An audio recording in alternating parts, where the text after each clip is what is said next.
Hello everyone, in this video I am going to teach you how to use simple past tense. මේ video එකෙන් මම ඔබට උගන්වන්න යන්නේ simple past tense නැත්නම් සරල අතීත කාල වාක්‍ය නිවැරදිව නිර්මාණය කරන ආකාරය. මම මීට ඉහතදී simple past tense වාක්‍ය රටාව නිර්මාණය කරන ආකාරය ඔබට කියලා දුන්නා. මම නැවත වතාවක් ඊටාම සරලව මේ භාවිත කරන ආකාරය කියලා දෙනවා. හොඳයි. simple past tense වාක්‍යයක් නිර්මාණය කිරීමේදී පළමුව subject කියන්නේ කර්තෘ තියන්න ඕන.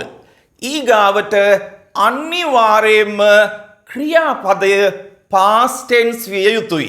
ඔබ දන්නවා go නම් එහි past tense එක went, eat නම් ate, come නම් came, see නම් saw. අනිවාර්යයෙන්ම ක්‍රියාපදයේ past tense වෙන්න ඕන. ඊට පස්සේ object කර්මපදයේ තියන්න පුළුවන්. එතනින් එහාට වාක්‍යයේ ඉතුරු කොටස නිර්මාණය කරන්න තියෙන්නේ. හොඳයි. එහෙනම් මම මේ කියපු ක්‍රමයට අපි වාක්‍ය ටිකක් නිර්මාණය කරමු. අපි කොහොමද කියන්නේ? මම එහෙ ගියා. මම එහෙ ගියා. go යනවා, went ගියා. එහෙනම් I went එහෙ කියන්න අපි ගන්නවා there. I went there. මම එහෙ ගියා. බලන්න සිංහල වාක්‍යයේ ක්‍රියාපදය කියවෙන්නේ වාක්‍ය අගට. නමුත් ඉංග්‍රීසි වාක්‍යයේ ක්‍රියාපදය කියවෙන්නේ කර්තෘ ළඟින්මයි, දෙවනුවට. හොඳින් මතක තියාගන්න. මම ඊයේ එහෙ ගියා කියොත් කොහොමද කියන්නේ? I went there yesterday. I went there yesterday. හොඳයි. අපි තව වාක්‍යයක් හදමු. මම කාමරය පිරිසිදු කළා. කොහොමද මේ වාක්‍ය past tense වලින් කියන්නේ? past tense වාක්‍යයක් කොහොමද කියන්නේ? පිරිසිදු කරනවා clean, පිරිසිදු කළා cleaned. අන්තිමට ed දාන්න ඕන. I cleaned the room. මම කාමරය පිරිසිදු කළා. I cleaned the room. room ට කලින් නොයසේනම් නාම පදයට කලින් the දැමීම අනිවාර්යයි. ඒක මග අරින්න එපා. අපි තව සරල වාක්‍යයක් හදමු. ඇය ඒක කළා. ඇය ඒක කළා. කරනවට කියන්නේ do. කළා did. ඇය ඒක කළා. she did it.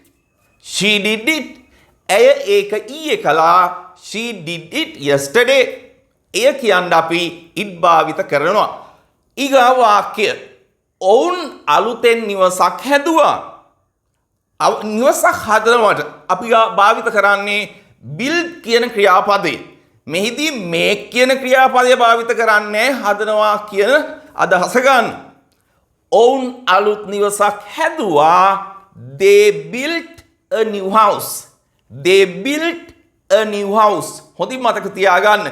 එහිදී ක්‍රියාපදය built විය යුතුමයි. ඊගා වාක්‍ය. අපි ගිය සතියේ චාරිකාවක් ගියා. අපි ගිය සතියේ ට්‍රිප් එකක් ගියා. කොහොමද කියන්නේ? දැන් ඔබ දන්නවා go යනවා went ගියා. ඒක හරි.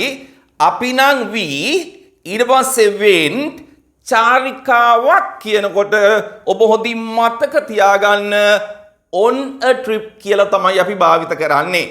We went on a trip last week. We went on a trip last week. ඔනනම් ගිය තැනත් ඔබට සම්බන්ධ කරන්න පුළුවන්. We went on a trip to Nuwara Eliya last week. right. අපි තව වාක්‍යයක් නිර්මාණය කරමු. මම දැක්ක ඔයා අඬනවා. මම දැක්ක ඔයා අඬනවා. බොරු කියන්න එපා. don't tell lies. මම දැක්ක ඔයා අඬනවා. see දකිනවා. so දැක්කා. I saw you crying. I saw you crying. ඒ විදිහට තමයි කියන්නේ. මම දැක්ක ඔයා නටනට ඉන්නවා. I saw you dancing. I saw you are dancing නෙවෙයි. I saw you dancing. හොඳයි. ඒක මතක තියාගන්න. අන්තිම වාක්‍යය. මම මගේ අදහස වෙනස් කළා. වෙනස් කරනවා change. වෙනස් කළා changed. I changed my idea.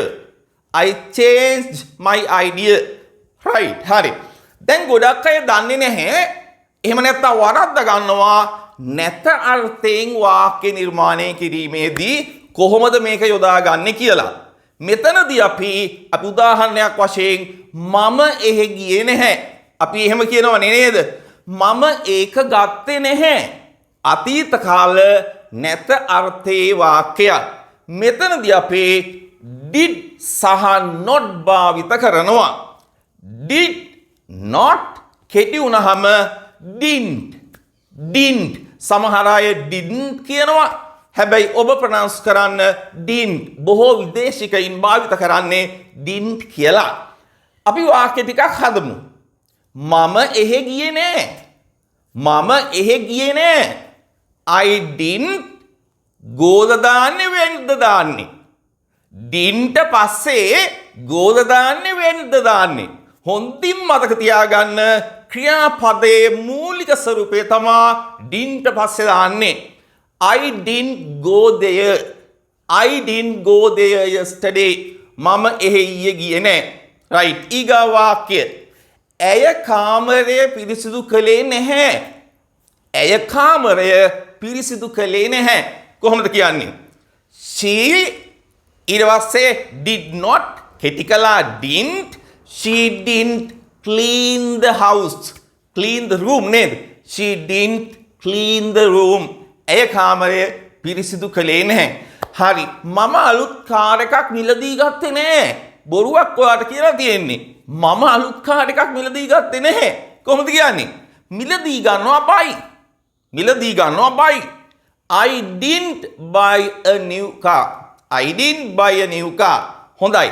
නැතාරතේ වාක්‍ය එහෙම නිර්මාණය කරනකොට කොහොමද අපි අතීත කාල ප්‍රශ්න අහන්නේ? ඔයා එහෙ ගියාද? ඔයා අලුතෙන් කාර් එකක් මිලදී ගත්තද? ඔයාලා නුවර එළියට චාරිකාවක් ගියාද? ඔන්න ඔය වගේ අතීත කාල ප්‍රශ්න අහන්නේ කොහොමද? මෙහිදී අපි භාවිත කරන්නේ did.